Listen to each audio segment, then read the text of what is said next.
Hello, everyone, and welcome back to Practice English Daily.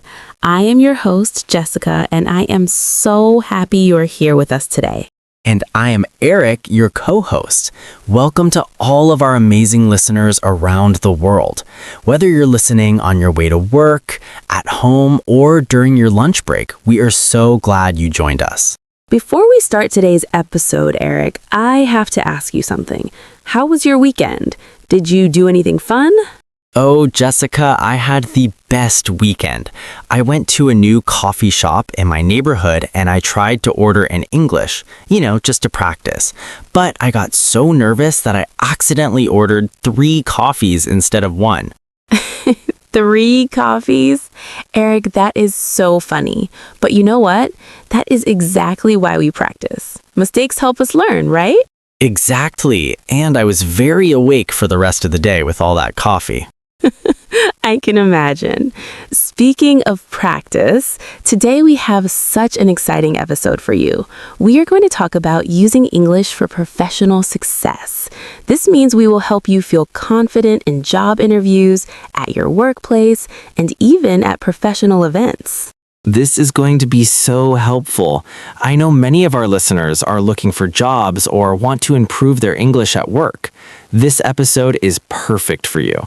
Absolutely. So if you are enjoying this podcast, please take a moment to like this episode, subscribe to our channel, and share it with your friends who are also learning English. Your support means everything to us. Yes, it really does help us create more content for you. Now, let us begin.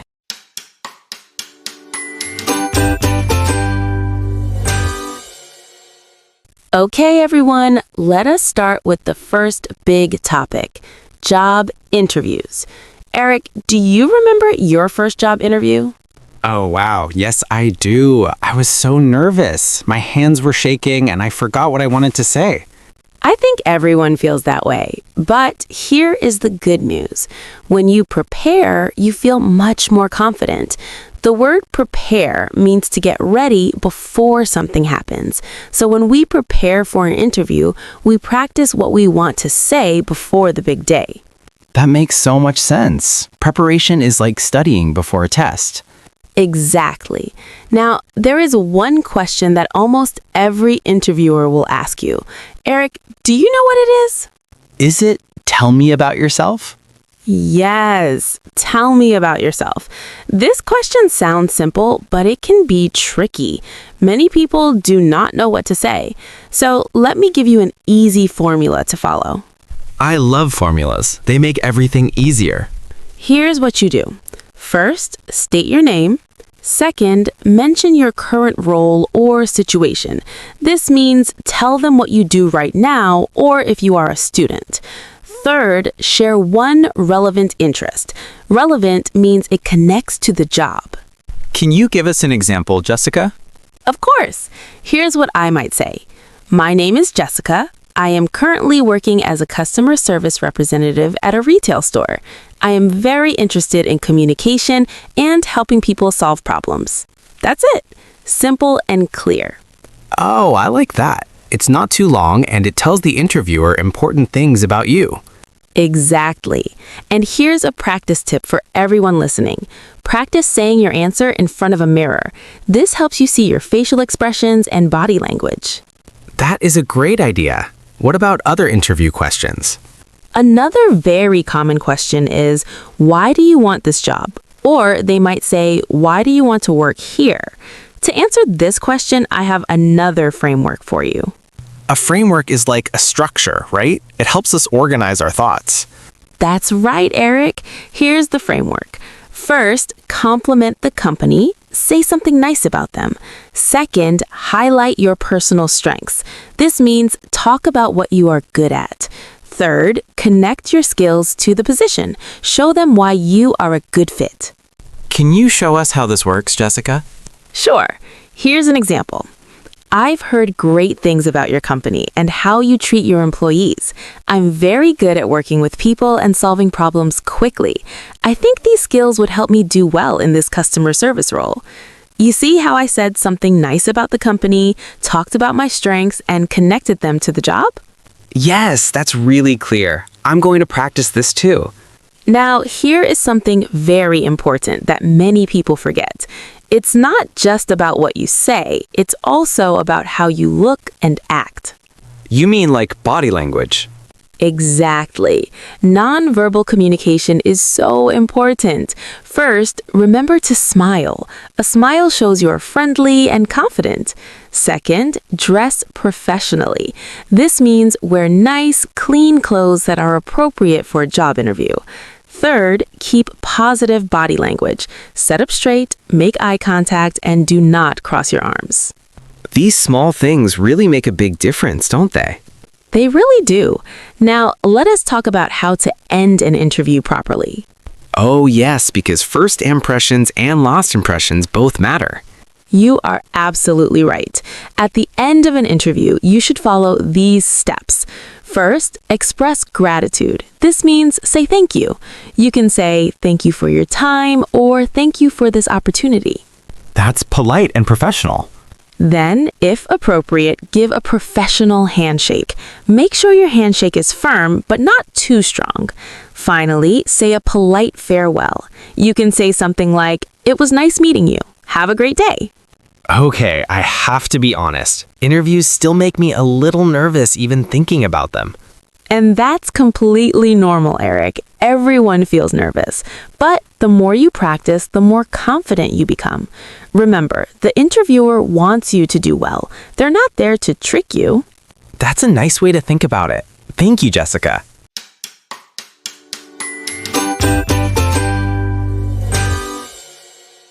All right, everyone. Now let us move to our second topic, workplace communication basics. This is for when you already have the job and you need to communicate with the people you work with every day. Speaking of people you work with, there's a word for that, right? Yes, the word is colleagues. Colleagues means coworkers or the people you work with at your job. So if someone asks, "Who are your colleagues?" they're asking about the people on your team or in your office. Colleagues. I like that word. It sounds very professional. It does. Now, every day at work, you will need to greet your colleagues. This is how you start conversations and build good relationships. What should we say when we see our colleagues in the morning? Great question. Let us practice. I will pretend to be your colleague. Ready? Ready. Good morning, Eric. How are you today? Good morning, Jessica. I'm doing well, thank you. How about you? I am great. Thank you for asking. That was nice, short and friendly. Exactly. You do not need to have a long conversation. Just a simple greeting shows you are polite and friendly. What if I need help at work? How do I ask someone? This is so important. Asking for help politely is a skill everyone needs. Here's a formula. First, start with "excuse me" to get their attention. Then, state your request, which means say what you need. Add "please" to be polite. And after they help you, say "thank you." Can you give us an example of this? Of course. Let us say you have a problem with your computer. You could say, "Excuse me, I am having trouble with my computer. Could you help me, please?" And when they help you, you say, "Thank you so much. I really appreciate it." What if I have a question about a task I am working on? You can say, "Excuse me, I have a question about this project. Do you have a moment to help me, please?" And again, always say thank you after. I noticed you said, "Do you have a moment?" That's a nice way to ask if someone has time. Very good, Eric. You are paying attention. Asking if someone has a moment shows you respect their time. What about talking to your boss? Is it different? Yes, it can be a little different. When you talk to supervisors or managers, it's good to be more formal. You should use formal titles. For example, instead of saying, "Hey, John," you might say, "Good morning, Mr. Smith," or "Hello, Miss Johnson." That shows respect. Exactly. And when you communicate professionally and work hard, something good can happen. Do you know what that is? Promotion? Yes, a promotion is when you move up to a better position at your job. Usually, this means more responsibility and more money. Good communication skills can really help you get a promotion. So speaking English well at work can help your career grow. Absolutely. That is why we are practicing today.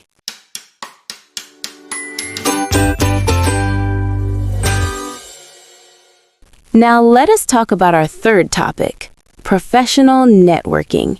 Eric, have you ever been to a work conference? A conference? You mean like a big meeting with lots of people? Yes, a conference is a large professional gathering where people in the same industry come together to learn, share ideas, and meet new people. This is called networking. Networking sounds important, but honestly, it sounds a little scary too. Meeting new people and having to talk to strangers makes me nervous. Eric, I am so glad you said that because I think many of our listeners feel the same way. And I want everyone to know that it is completely normal to feel nervous about networking. Even native English speakers feel this way. Really? That makes me feel better. The key is to start simple. Here is how to begin a conversation with someone new at a conference or work event. First, smile. A smile is friendly in every language. Then, introduce yourself with your name. Finally, mention where you work. Can you show us? Of course. I will pretend I am meeting you for the first time at a conference. Hi there. My name is Jessica. I work at ABC Marketing Company. How about you? Hello, nice to meet you. I'm Eric. I work at XYZ Design Studio. See? It's that simple. You do not need to say a lot. Just name and workplace. That was not so scary. You did great. Now, after you introduce yourselves, you want to keep the conversation going. The best way to do this is to ask open questions. What are open questions? Open questions are questions that need more than yes or no answers. For example, instead of asking, "Do you like your job?" which can be answered with just yes, you can ask, "What do you enjoy most about your work?" This invites the other person to talk more. Oh, I see. It makes the conversation more interesting. Exactly. And while they're talking, practice active listening. This means really pay attention to what they're saying. Look at them, nod your head, and show interest with responses like, "Oh, really? That sounds interesting." Or, "Wow, tell me more about that." So it's not just about talking, it's also about listening. You got it. Now, every conversation has to end eventually, and it's good to end politely so you leave a good impression. How do we do that? You can use phrases like, "It was nice to meet you," or "It was nice talking to you." And here's a professional touch. You can exchange business cards. A business card is a small card with your name, job title, company, and contact information. Oh, I've seen those. People give them to each other at professional events. Right. When you give your card, you can say, "Here's my card. Let's keep in touch." And if they give you their card, make sure to look at it and say, "Thank you." This is all so helpful. I feel more confident about networking already. That's wonderful to hear, Eric. And listeners, I hope you are feeling more confident too.